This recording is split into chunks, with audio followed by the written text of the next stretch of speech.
Joining us now is Rabbi Miri Gold. She was a close friend of Vivian Silver. She joins us from Kibbutz Gezer. And Rabbi Gold, I think I just have to start by noting the bitter and tragic irony that someone who dedicated her life to coexistence with Palestinians, especially those living on the other side of the border there in the Gaza Strip, should have met her end in this manner.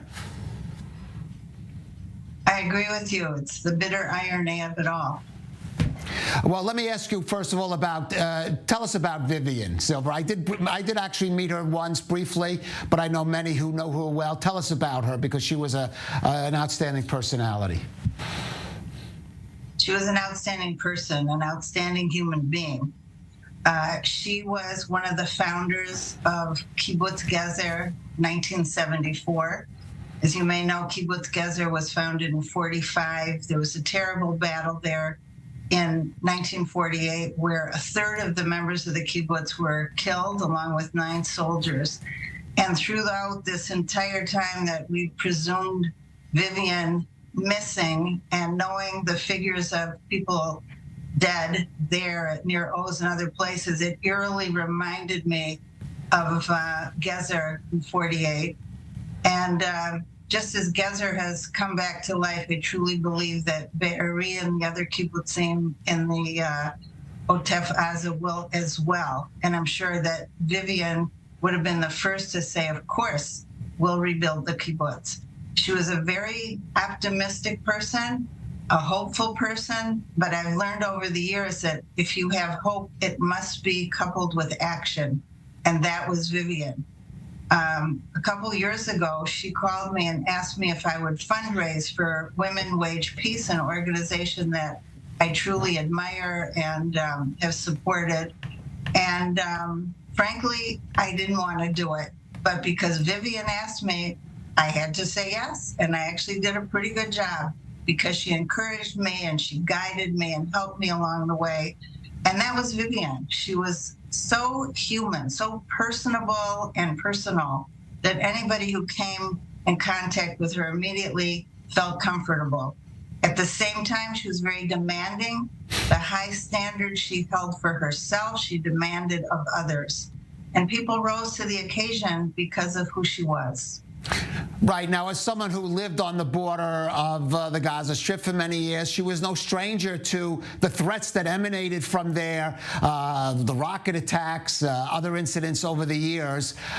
So she was certainly not someone who was naive about that situation. What gave her the sort of hope and optimism to despite all that happening, that she still fought for both the promise of peace and coexistence? I think that she believed that there was no other choice. When people would say things in despair, wring their hands, she would say things like, peace could come tomorrow. How can we stop now? And I think that that was a very healthy attitude. It was one that I learned when we were trying so hard to get Jews out of the Soviet Union. I know that at the time, I didn't really believe it would happen, but I felt that I couldn't give up. And I think Vivian was the same way. She couldn't give up. And I think part of it was because of her humaneness, that she wanted to see a better world for Jews and Palestinians, for Israelis and Arabs.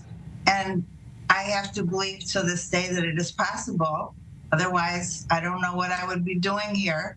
I came to Israel really with the dream that we could make Israel a better place, that Tzionut also has to do with Mitsuyanut, that we can be excellent.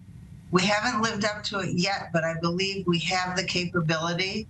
And I think Vivian was probably encouraged by the fact that there were so many grassroots organizations, maybe some of them even under the radar, who were working hard to build bridges, to overcome fear. And certainly Women Wage Peace is one of those outstanding organizations. And the only way to keep going is to keep working at it. And she was a wonderful example of that. And I think that we all learned from her personal example. Now, Vivian was part of the, I guess you could call, larger progressive community, certainly here in Israel, and I guess through her contacts definitely with the U.S., parts of which, of that community, have reacted in some negative ways, certainly to Israel and in their understanding of the situation here. What do you think Vivian would be telling them now, speaking to them, if she could? Well, I think she might use language that we can't use here on this broadcast.